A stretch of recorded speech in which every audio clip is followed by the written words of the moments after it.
નમસ્કાર વિદ્યાર્થી મિત્રો, આ અગાઉ રિવિઝનમાં આપણે શીખ્યા પૂછપરછના પત્રો વિશે ધ્યાનમાં રાખવાની બાબતો. આજે આપણે પેજ નંબર 29 પર પૂછપરછના પત્રોના પ્રત્યુત્તરો એટલે કે જવાબ દેતી વખતે ધ્યાનમાં રાખવાની બાબતો વિશે સમજીએ. જેમ પૂછપરછનો પત્ર લખીએ ત્યારે પણ અમુક બાબતોનું ધ્યાન રાખવું જોઈએ, તેમ જ્યારે પૂછપરછના પત્રોના પ્રત્યુત્તરો એટલે કે તમે એનો રિપ્લાય આપો ત્યારે પણ અમુક બાબતો ધ્યાનમાં રાખવી જોઈએ. જેમાં પહેલી બાબત છે, પૂછપરછ કરતા પત્રનો ઉત્તર લખતી વખતે સૌ પ્રથમ પૂછપરછ કરનારે વેચવામાં આવતા અને ઉત્પાદન કરવામાં આવતા માલ સામાનમાં રસ લીધો તે બદલ તેનો આભાર માનવો જોઈએ.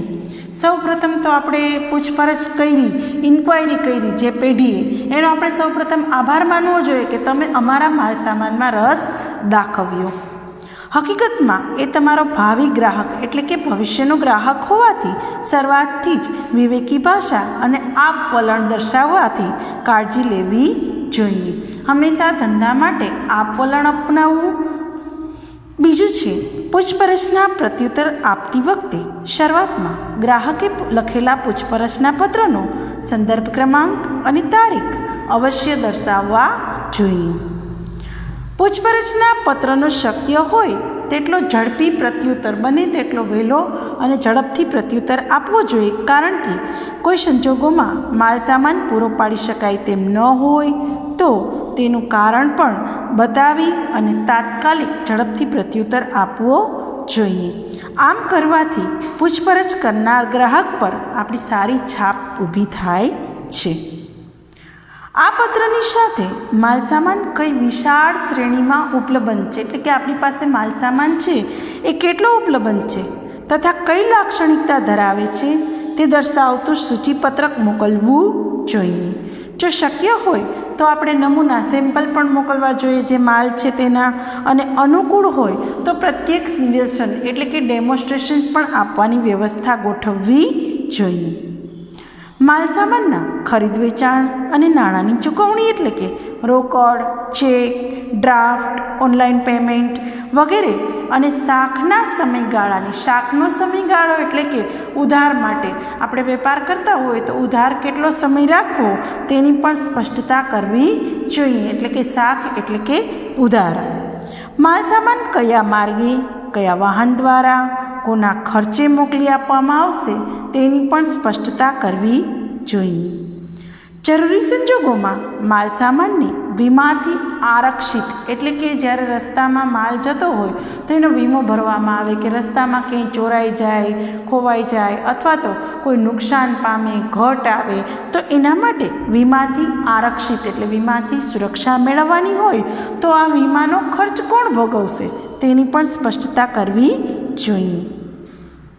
વેચનાર પક્ષે ગ્રાહકને અનુકૂળ પેકિંગ વ્યવસ્થા શક્ય છે કે નહીં તે જણાવવું જોઈએ. ચોક્કસ સમયગાળામાં માલસામાનની ઉપલબ્ધતા કરવામાં સમર્થ છો કે નહીં તેની પણ સ્પષ્ટતા કરવી જોઈએ.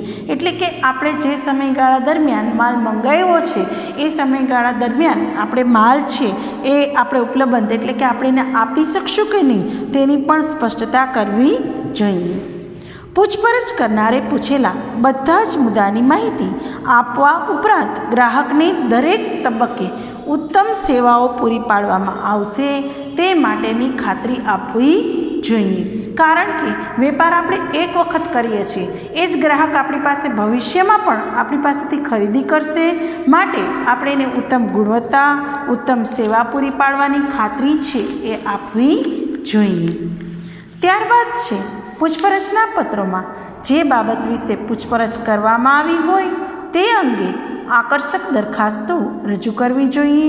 દાખલા તરીકે અમુક જથ્થામાં માલસામાન ખરીદવામાં આવે તો વધારાનું 10% ખાસ વળતર મળશે, જેથી કરી અને ગ્રાહક છે એ વસ્તુ લેવા માટે આકર્ષાય છે.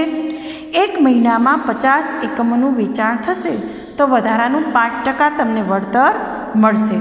આવી આકર્ષક દરખાસ્તો એટલે કે આકર્ષક સ્કીમો મૂકવી જોઈએ.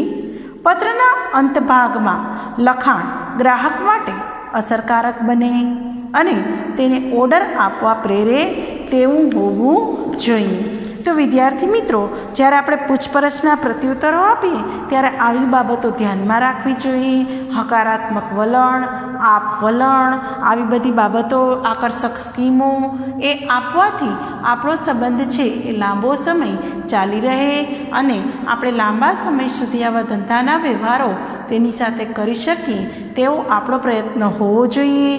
તો તેના માટે આવા પૂછપરછના પ્રત્યુત્તરો આપતી વખતે ઘણી બધી બાબતો ધ્યાનમાં રાખવી જોઈએ છીએ. હવે પછી આપણે નેક્સ્ટ લેક્ચરની અંદર નમૂનાના પત્રો એટલે કે પૂછપરછ કરવાના પત્રો અને તેના પ્રત્યુત્તર માટેના પત્રો વિશે અભ્યાસ કરશું. અત્યારે આપણે પેજ નંબર 29 ઉપર રિવિઝનના ભાગરૂપે પૂછપરછના પત્રોના પ્રત્યુત્તરો માટે ધ્યાનમાં રાખવા બાબતો એક વખત રીડ કરશો.